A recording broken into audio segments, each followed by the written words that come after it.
Have you ever stopped mid-thought and wondered, is this idea even mine?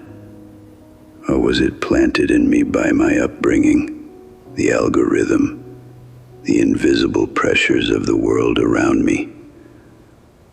We live in an age where thoughts are mass-produced. Social media feeds us curated realities. Education systems condition us to think in boxes, and societal norms act like silent scripts we perform without even reading. Our tastes, our ambitions, even our fears, how many of them are truly ours? How many were handed to us by a system that profits from keeping us predictable? But what happens when we dare to unplug? When we question the hidden code running in the background of our minds? Today, we're going beyond programming. This is about how to think when the world thinks for you. Let me tell you about 3 invisible programmers that have been writing your mental software since day one. First, society. Think about the beliefs you never chose. Work hard to be successful. Get married by 30. Follow the rules. These aren't laws of nature, they're cultural artifacts. Like a fish not knowing it's wet, we swim in these ideas without questioning if they're even true for us. Second, the digital puppeteers. Every time you scroll, algorithms learn how to manipulate your attention. They feed you content that confirms your biases, outrage that hooks your emotions, and ideals that keep you consuming. Your feed isn't just showing you ideas, it's reprogramming your worldview. And third, perhaps most powerful, your past. Every childhood wound, every rejection, every failure wrote code in your nervous system. Voices like, "Don't speak up, you'll be judged. Play it safe, risk is dangerous. Your worth depends on what you achieve." These aren't truths. They're survival strategies from a younger version of you. Here's how to spot the programming. When a thought feels automatic, when it echoes in your head without a clear origin, that's not you thinking.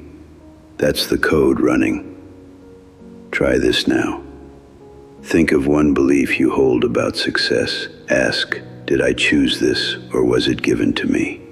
That moment of questioning, that's the first step beyond programming.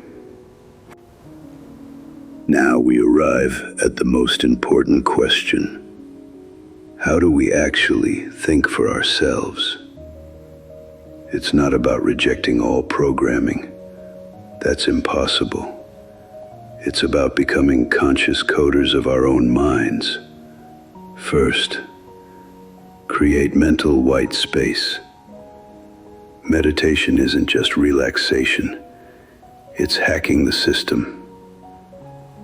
When you sit in silence, you create distance from the constant mental chatter.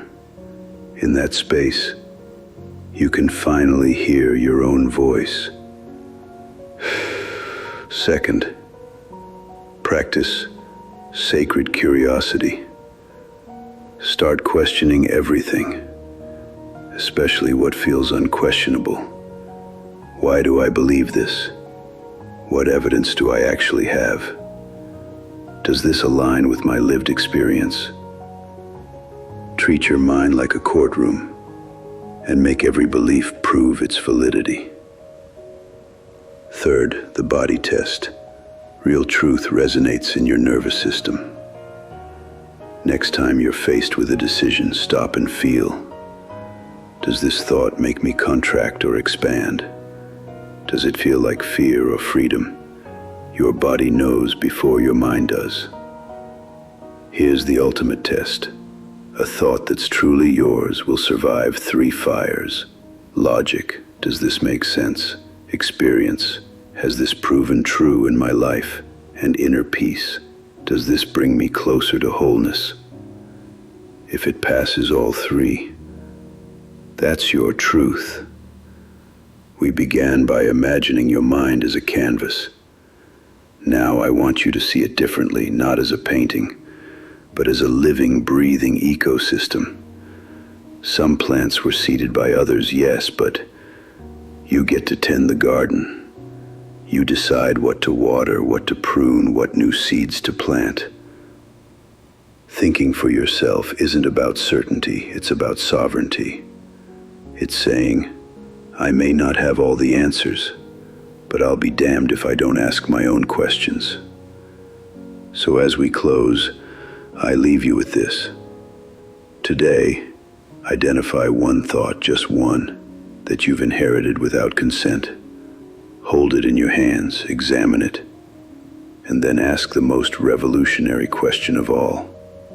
Is this mine? The unprogrammed life isn't easy, but it's the only one worth living. Until next time, stay curiously, courageously awake.